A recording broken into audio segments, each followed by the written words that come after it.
Payroll बनाने के लिए पहले यहाँ पर हम फील्ड टाइटल डाल लेते हैं, जैसे कि सीरियल नंबर, एम्प्लॉय नेम। यहाँ पर हम डाल देते हैं बेसिक सैलरी। यहाँ पर डाल देते हैं डीए, डियरनेस अलाउंस, यानी कि महंगाई भत्ता। यहाँ पर हम डालेंगे एचआरए, यहाँ पर पीएफ, और यहाँ पर हम डाल देते हैं ग्रॉस सैलरी। यहाँ पर डाल देते हैं ईपीएफ, एलआईसी, टोटल डिडक्शन, और यहाँ पर हम डाल देते हैं नेट सैलरी।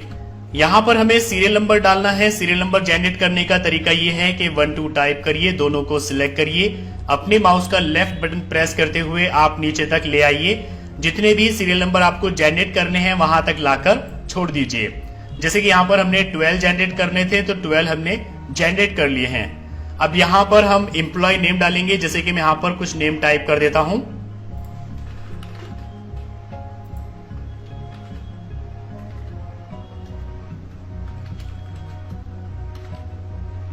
यहां पर हम इनकी बेसिक सैलरी डाल देते हैं, जैसे कि अरविंद की सैलरी है 5000 रुपीज।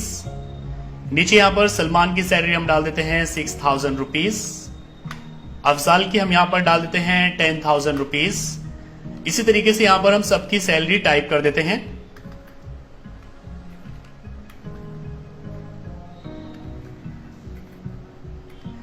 इसके बाद हम यहां पर डीए निकालेंगे। इसके लिए हम यहां पर फॉर्मूला लगाएंगे इक्वल टू, और यहां पर हम बेसिक सैलरी सेल को चूज करेंगे। इसके बाद इंटू 10 डिवाइडेड बाई 100 एंटर करेंगे। आपके सामने एक एम्प्लॉय का डीए आ जाएगा। अब सभी का निकालना बहुत आसान है, बस आप यहां पर कर्सर लाएंगे, अपने माउस का लेफ्ट बटन प्रेस करते हुए आप नीचे तक स्क्रॉल करेंगे, आपके सामने सबका डीए आ जाएगा। अब हम एचआरए निकालेंगे। हम मान के चलते हैं कि 7.5% एचआरए है, तो यहां पर हम लगाएंगे formula equal to basic salary cell को चूज करेंगे इनटू 7.5 डिवाइडेड बाय 100 ओके करेंगे, तो यहां पर आपके सामने एक एम्प्लॉय का एचआरए आ जाएगा।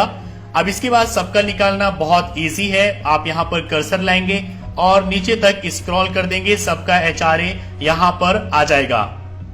अब हम यहां पर पीएफ निकालेंगे। हम मान के चलते हैं कि पीएफ है 15%, तो यहां पर हम फॉर्मूला लगाएंगे इक्वल टू, यहां पर बेसिक सैलरी सेल को चूज करेंगे इनटू 15 डिवाइडेड बाय 100 ओके करेंगे, आपके सामने पीएफ आ जाएगा।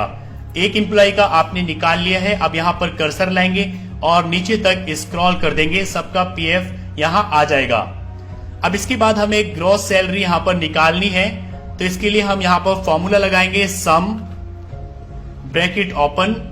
इसके बाद हम यहां पर सभी सेल्स को चूज करेंगे, ब्रैकेट क्लोज करेंगे और एंटर। यहां पर ग्रॉस सैलरी आ जाएगी। दूसरा तरीका यह है कि आप यहां पर सभी सेल्स को चूज करेंगे और यहां आप ऑटो सम पर क्लिक करेंगे, तब भी आपके सामने यहां पर ग्रॉस सैलरी आ जाएगी। एक एम्प्लॉय की आपने निकाल ली। अब बाकी की निकालने के लिए आप नीचे तक स्क्रॉल कर दीजिए, सबकी सैलरी यहां पर आ जाएगी।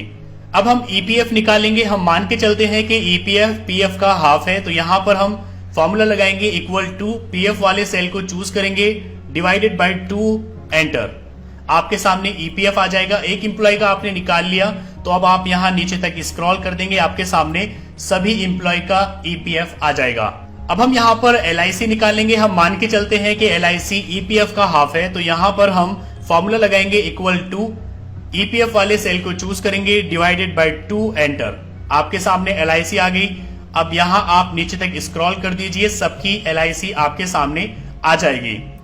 अब हमें टोटल डिडक्शन करना है, तो यहां पर हम एलआईसी और ईपीएफ दोनों को यहां पर सम करेंगे, ऑटो सम पर क्लिक कर देंगे, आपके सामने कैलकुलेट हो जाएगा। या फिर आप यहां पर फॉर्मूला लगा सकते हैं equal to sum bracket open, और दोनों को यहां पर सिलेक्ट करेंगे, ब्रैकेट क्लोज और एंटर। आपके सामने टोटल डिडक्शन आ जाएगा। एक एम्प्लॉय का आप नीचे तक स्क्रॉल कर दीजिए, सबका डिडक्शन आपके सामने आ जाएगा। इसके बाद हम नेट सैलरी निकालेंगे, तो इसके लिए यहां पर हम फॉर्मूला लगाएंगे इक्वल टू, यहां पर हम ग्रॉस सैलरी को चूज कर लेंगे और यहां पर हम माइनस लगाएंगे और इसके बाद टोटल डिडक्शन एंटर करेंगे। आपके सामने एक एम्प्लॉय की नेट सैलरी आ जाएगी। सबकी निकालने के लिए बस आप नीचे तक स्क्रॉल कर दीजिए और आपके सामने सभी एम्प्लॉय की नेट सैलरी आ जाएगी। अब हम इसको यहाँ पर थोड़ा डिजाइन करते हैं, तो इसके लिए हम इसको सिलेक्ट करेंगे। सबसे पहले सेंटर कर लेंगे। जिन कॉलम्स में डेटा ज्यादा है उनके साइज को इस तरीके से हम बढ़ा लेंगे। यहाँ पर ग्रॉस सैलरी, इसको भी हम थोड़ा बढ़ा लेते हैं और यहाँ पर हम नेट सैलरी को भी थोड़ा बढ़ा लेते हैं। टाइटल को सिलेक्ट करेंगे, यहाँ पर हम इसको बोल्ड कर देते हैं, रैप टेक्स्ट कर देते हैं और इसको सेंटर कर लेते हैं। ऊपर यहाँ पर हम कंपनी का नाम डाल देंगे, जैसे कि यहाँ पर हम टाइप कर देते हैं ईशान कंप्यूटर एकेडमी। पूरी रॉ को यहाँ पर सिलेक्ट करेंगे, मर्ज एंड सेंटर करेंगे, साइज बढ़ाएंगे और इसको बोल्ड कर देंगे। नीचे यहाँ पर हम एड्रेस डाल देते हैं कंपनी का, जैसे कि हम टाइप कर देते हैं बसी किरतपुर। यहाँ पर भी पूरी रॉ को सिलेक्ट करेंगे और मर्ज एंड सेंटर कर देंगे। अब हम यहाँ पर इन सबको सिलेक्ट करेंगे और बॉर्डर दे देंगे, तो आपके सामने यहाँ पर पेरोल तैयार है। इस तरीके से आप किसी भी कंपनी की सैलरी स्लिप, पेरोल आसानी के साथ तैयार कर सकते हैं। अगर आप चाहें तो इसकी और भी फॉर्मेटिंग कर सकते हैं। इसको सिलेक्ट करेंगे, यहाँ फॉर्मेट एज टेबल में जाएंगे, यहाँ से कोई एक डिजाइन ले लेंगे। आपके सामने यहाँ पर फॉर्मेटिंग अप्लाई हो जाएगी। इसमें आपको एक फिल्टर भी मिल जाता है, जिससे आप किसी भी एम्प्लॉय की डिटेल्स को फिल्टर कर सकते हैं। जैसे कि हमें गौरव की देखनी है, सिलेक्ट करेंगे, ओके करेंगे, तो आपके सामने सिर्फ गौरव की डिटेल्स ही आएगी। यहाँ पर जाएंगे, सिलेक्ट ऑल, ओके करेंगे, सबकी यहाँ पर डिटेल्स